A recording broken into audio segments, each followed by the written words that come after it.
Right. We're not just talking about a couple of dollars in cutbacks here. We're talking about cutbacks that are going to average around about $30,000 per pharmacy. So this is going to affect every pharmacy in Australia's capability to perform essential services like deliveries. Think for yourself. Just think about it for a moment.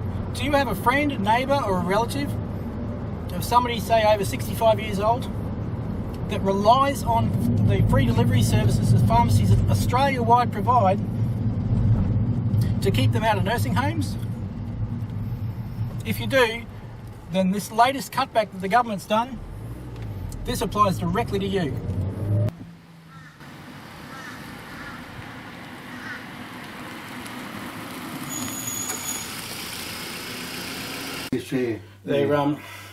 The changes that they're making are looking at reducing the capacity that we've got to actually do deliveries. Oh, truly. Yeah, so...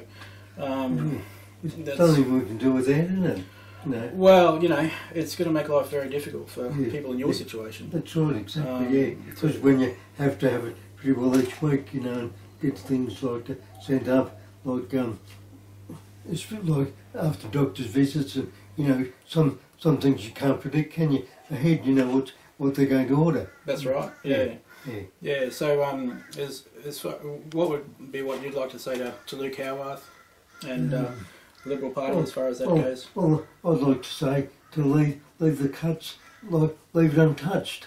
Yep. Like leave this as a status quo. You know that will affect the people who are less able to afford it, or in a predicament that they're in without being able to get out of. Excellent. Yeah.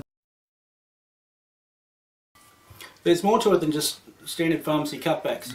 Yeah. It's going to affect real people's lives. Yeah. Well, something I didn't know about. I didn't realise that this was going to happen. You know. Yeah. Well, I think like they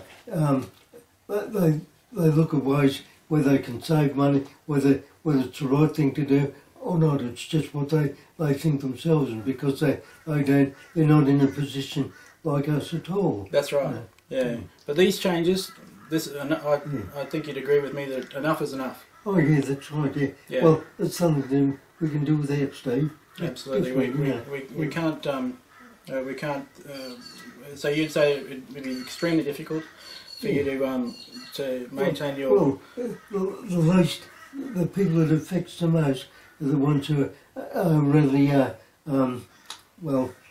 not in a position to fight for the cause, you know. Absolutely. Yeah. Well, at least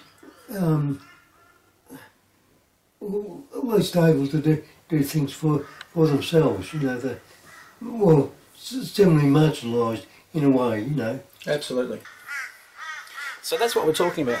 These changes are going to make a significant impact on the viability of pharmacies delivering these free services to residents in the community setting. This is a big deal.